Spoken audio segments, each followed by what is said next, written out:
Oh, hello. Hi, nice to see you. Thanks for joining me this afternoon. My name is Jonny Hanson, and these are my lofty thoughts. This is episode 66, and today's episode is a special one. And because it's special, I got myself a brand new microphone, and I get to sit back further and talk now. Apparently, that's how this thing works. You sit back further and talk, and it catches your microphone, and then AI can read your lips. And the government can come get you when you talk conspiracy theories. Just kidding. And so the AI can read your lips and then better put, what is it called? CC to it? No, what is it? I can't think of it. Jeez Louise, Johnny. Anyways, moving on. Today's episode, we got to talk about this. Oh my goodness. This is me picking up my mom. Excuse me, it feels like I'm puffing. I didn't work on my P's before. Peter Piper picked a pack of pickled peppers. Sorry. I want to tell you about picking up my mom. This lofty thought is titled The Getaway. Yeah, so we've been planning on having my mom here since last year when she came. She said, I had so much fun. It was your dad and rather next year, I would like to just come alone. He can come on his own too, but I want to come and just kind of like be myself for a bit. And they're retired. They like to do stuff like together and alone, I guess. I don't know. Whatever. Point is, she wanted to come down. We said, sure. And here we are at that time. Now, as we're building towards this, I think I've mentioned this on the podcast, and I don't think my mom cares when I mention this, but she is a cannabis connoisseur. She enjoys it. And for some reason, she thought she couldn't get that down here. So usually she'll take a train everywhere she goes, and there's very little attention paid to a elderly woman with a couple of gummies in her pocket on Amtrak these days. They really don't have the money for it, I guess. But in the airlines, they got a few more people there. They're a little more concerned in that, considering. So my mom packs. If you know me, we'll talk about it. I might give you a number that makes sense. Let's say, what's the average weight of a baby at birth? 7.5 pounds? Gummies and treats and candies and everything in a suitcase.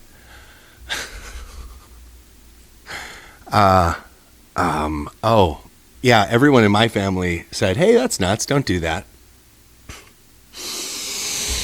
My mom said, no, nobody cares. They don't care anymore, she says. She thinks. That's her. My mom thinks things, and then they must just be real is what she thinks. She goes, that couldn't possibly be any other way, so why investigate? And I'm just going to go forth pretending that it's what I think it is until the world crashes down upon me and crushes my existence. It never works out. Well, depends on what you think works out mean. It always works out as you think it would. It consistently has. By the way, she's going to do an interview. She'll say, you'll see. She's like, I'm going to bring some stuff with. And I said, God, on a plane, Mom? That seems pretty ballsy. I don't think you should. And I was just thinking, like, what she would bring for herself, because I already know that she'd bring quite a bit just for herself. I didn't know she's bringing as much as she's bringing for herself these days. That's what I should say.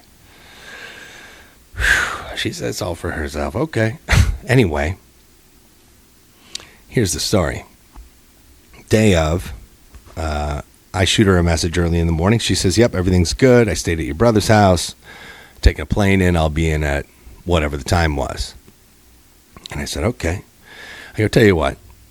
Did you check a bag? She says, yes. And I said, all right, check the bag. It's going to be probably 25 minutes from the time I said 40 minutes from the time you land and can first turn your phone on to the time when you'll have your bag in hand and start heading out. So I go, you hit me up at that time. I will be 35 minutes away, and I will wait. I'll just loop around slowly, and I bet I'll catch you right on time.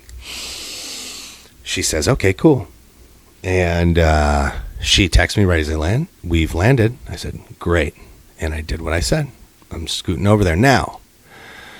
Gosh, I should have done the math on this. See, in hindsight, everything becomes a bit clearer. At this point in time, I should have realized when she calls me at 25 minutes later and not 40 minutes later, this should have been an indicator that maybe she was moving a bit quick because she was a bit, as they say in that business, stoned.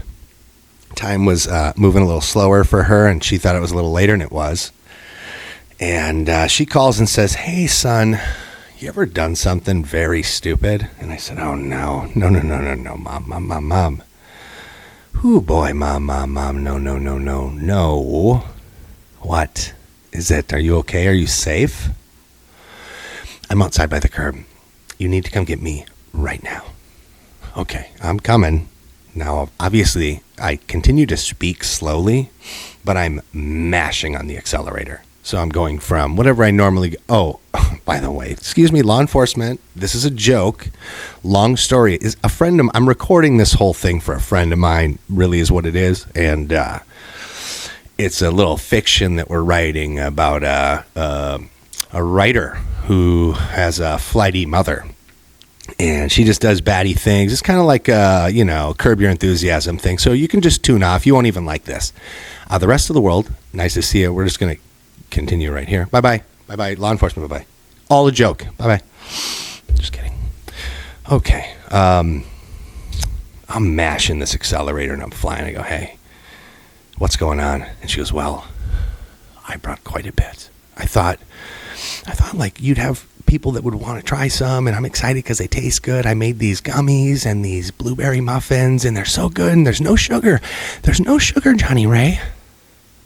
Okay, mom. I understand, no sugar. Sure.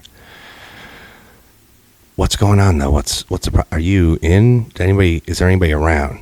Well, there's a police officer right next to me. I go, does he have you handcuffed? No, because you're talking on the phone. What's up? No. He just pulled up. Listen, son, I'm so sorry, but I think they have my bag. Who's they? What bag?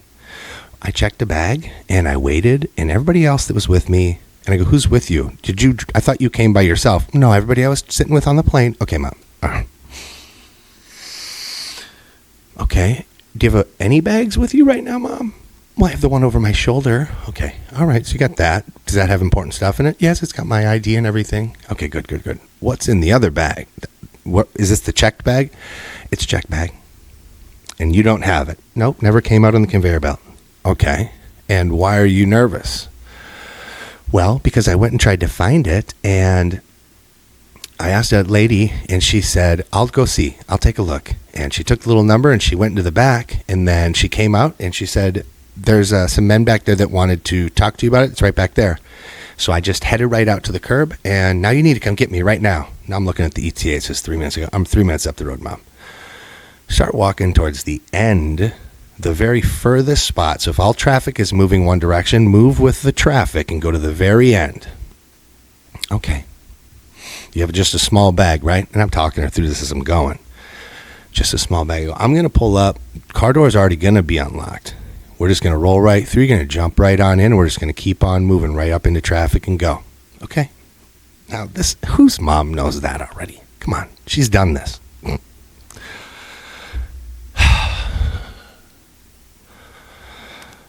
And she's like, there's another officer. Just pull up. Mom, it's the airport. There's a lot of officers there. Just play cool. I'm sure the side of the thing says airport. They're not tracking, a ex-old lady grandmother type. They would have already tackled you to the ground if they thought you were a threat. Just chill out, act cool. I'm coming, and I'm just rounding and just heading underneath the little area. And now here's all of the people standing. They all got their luggage, and I see her at the end because she always wears bright colored clothes, pinks and yellows and blues. She lives in Minnesota. She wears bright colored clothes every day. Anyway.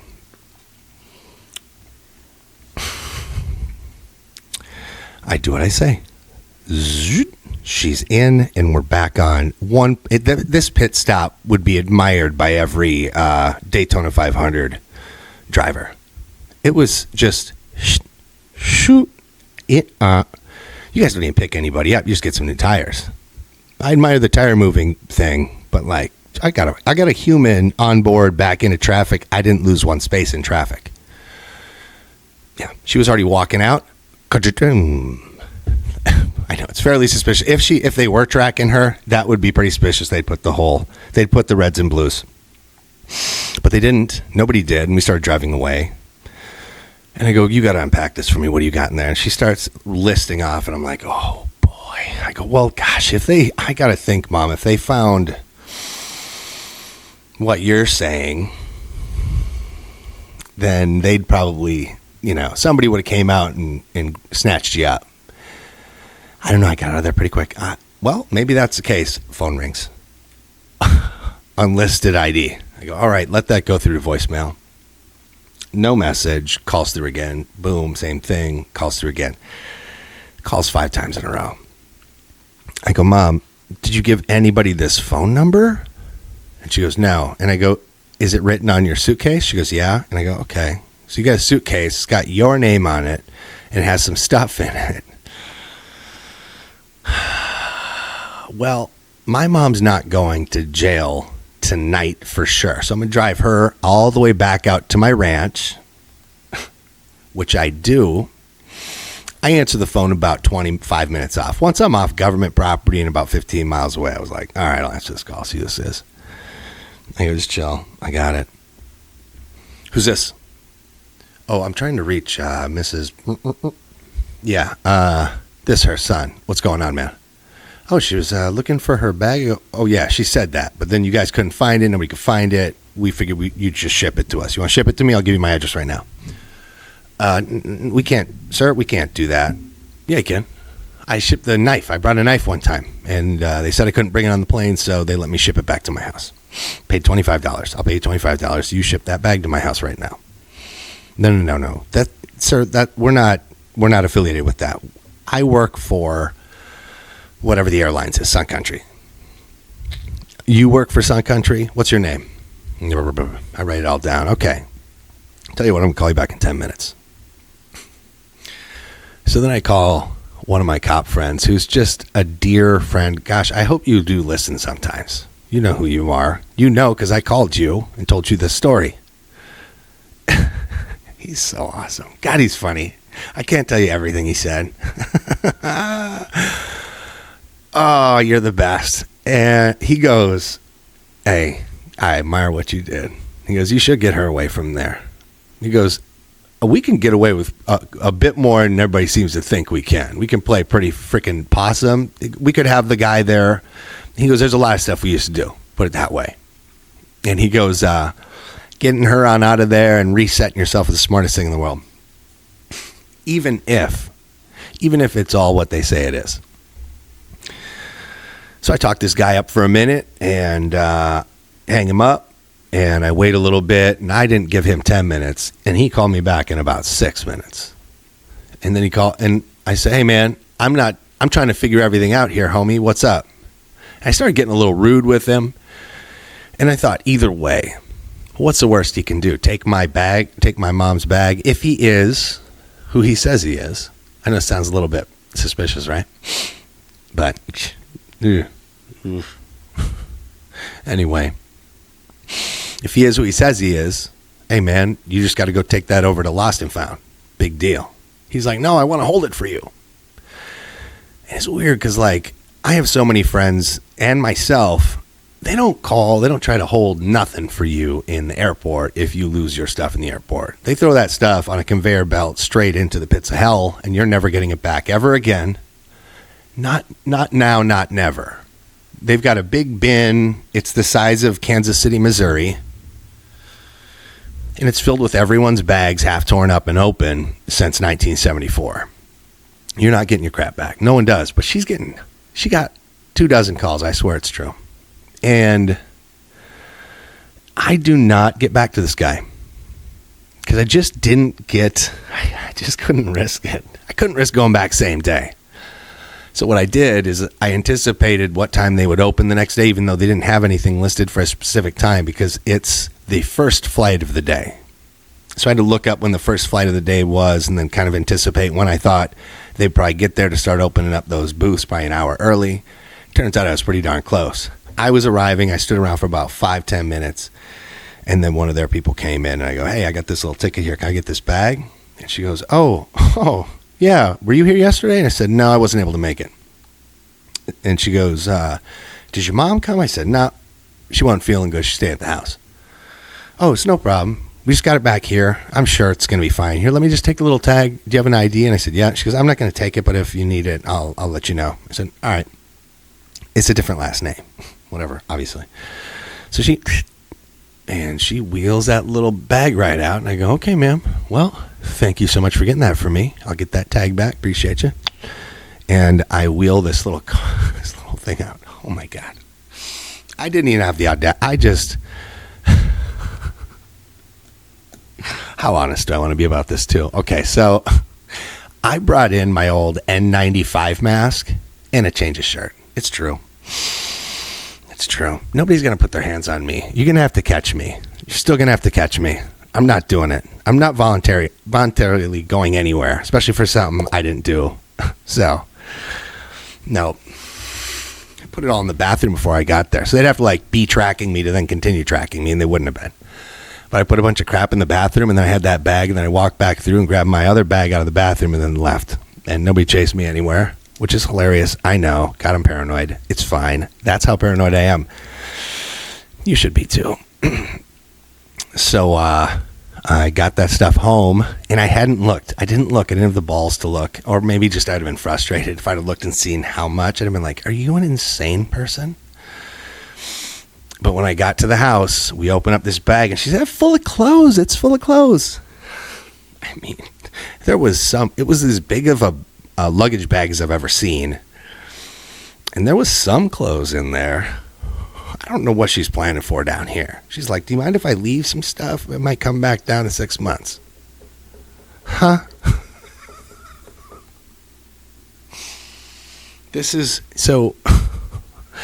She's an elderly woman. Hi, UPD friends, untrained philosophical discussionist buddies. Jonny here, same guy. Episode 66. Literally, we're doing episode, I think it's 30, 29, or I don't know, man. We're deep in the game in that one. This is how my mom still behaves. Why do you think I got crazy stories? I still have to I have to do a getaway to get my mom away from the airport, and she's elderly. She can't even run. That's where we live. That's what's happening today. How much did I get this? Okay, we've got, that was only 18 minutes of a story. I'm sorry. Gosh, I thought that was going to be a longer story. Am I going to let you get out of here early? No, I'm not, because I'm going to tell you about these. What are these? These are, there's the previous microphone I have puts out this weird headphone, and it's a very nice, the quality of sound is very, very tight on it, but it is a ugly, odd-shaped, it looks like Megatron, or if anybody's my age, there was a game, and maybe there still is, God, I haven't played games since I was a child, video games, but Megatron, it feels like that's the right one. It feels like this is like a Megatron headphone. I don't know, or maybe it's the thing that the Flash puts on his head before he's going to run. That's what it feels like a bit. I don't really care for it, but I like the sound quite a bit, so I'm going to have to figure something out about just enjoying it and having it be what it is. Gosh, what the heck else?